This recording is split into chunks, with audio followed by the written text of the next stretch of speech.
علینا کہہ کر کے سب کو کیوں جمع کر دیا؟ عرض کیا ہے میرے پروردگار، علینا اس لیے ہم نے کہا ہے کہ ہمارے نیک بند جو تیرے نیک بندے ہیں اور ہمارے گنہگار امتی جو ہوں گے، ہم نے ان کے لیے بھی اور صالحین کے لیے بھی سلامتی بھیجا ہے۔ رب کائنات نے ارشاد فرمایا فرشتوں گواہ ہو جاؤ۔ اب فرشتے کیا جواب دے رہے ہیں؟ السلام علیکم وعلی عباد اللہ الصالحین، اشہد ان لا الہ الا اللہ واشہد ان محمد عبدہ ورسولہ۔ فرشتے گواہی دے رہے ہیں نہیں ہے کوئی معبود سوائے اللہ کے اور محمد اللہ کے رسول ہے۔ اللہ اکبر۔ قیامت میں وہاں رب کے قرب میں یہ باتیں ہو رہی ہیں، خدا سلام کر رہا ہے، نبی پاک اپنی امت کے بھلائی سوچ رہے ہیں۔ لیکن آج ہم کیسے مسلمان ہیں، ہم کیسے عاشق رسول ہیں، ہم کیسے دیوانے رسول ہیں جو نبی کی سنتوں کو ترک کر دیا ہے، نبی کے بتائے ہوئے قول و فعل پر عمل کرنا چھوڑ دیا ہے۔ آج لوگ سوچتے ہیں کہ اگر ہم صدقہ نفل کر دیں گے ہمارے نیکیوں میں اضافہ ہو جائے گا، اور اگر صدقہ نفلی روزہ رکھ لیں گے ہمارے نیکیوں میں اضافہ ہو جائے گا۔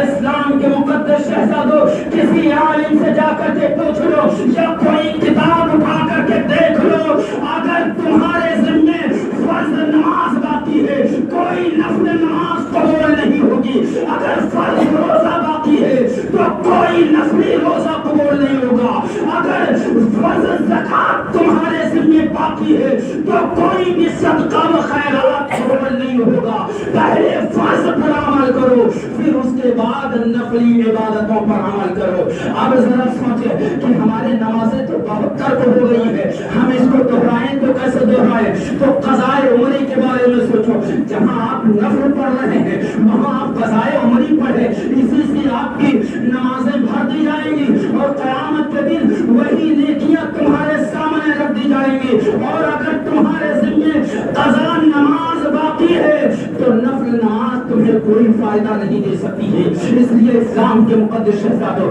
آ جاؤ، آج بھی رب کا دروازہ، رب کی بارگاہ کا دروازہ کھلا ہے، آج توبہ کر لو، اپنے گناہوں پر نادم ہو جاؤ اور اپنے دل میں یہ نیت کر لو کہ آج کے بعد ہم گناہ نہیں کریں گے، آج کے بعد ہم برائی کی طرف نہیں جائیں گے، آج کے بعد ہم کسی کی غیبت نہیں کریں گے، آج کے بعد ہم کسی کی چغلی نہیں کریں گے، صرف ہم نیکیوں کی طرف اپنے قدم کو بڑھائیں گے۔ قسم خدا کی اگر تم نے یہ ارادہ کر لیا تو تمہاری دنیا بھی سمجھ جائے گی اور آخرت بھی سمجھ جائے گی۔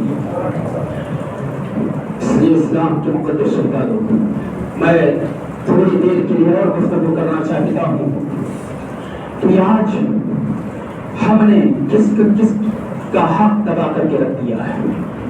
ذرا سوچیں، مقروض کے بارے میں ذکر کرنا چاہتا ہوں کہ آج لوگ دوسرے کا پیسہ لے کر کے بیٹھ گئے، دبا لیا، کمزور ہے نہیں دیں گے، کمزور ہے کس سے کیا کروائے گا، میں نہیں دیں گے بھائی، وہ تو تمہارا کچھ نہیں کر سکتا ہے۔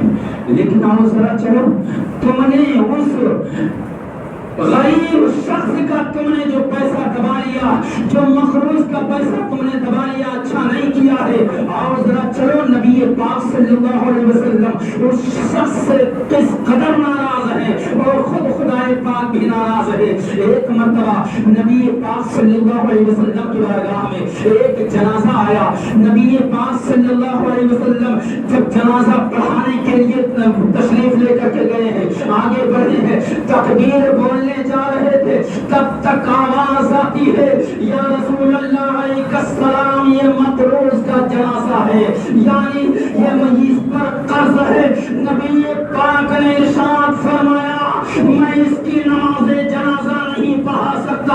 اللہ اکبر، وہ کتنا خوش نصیب ہوگا جس کے جنازے میں پیغمبر اعظم ہو، وہ کتنا خوش نصیب ہوگا جس کے جنازے میں آمینہ کا لال شامل ہو۔ پھر اس کے بعد نبی فرماتے ہیں، میں اس کی نماز جنازہ نہیں پڑھاؤں گا۔ ایک سے بڑھ کر ایک سخی موجود تھے، حضرت عمر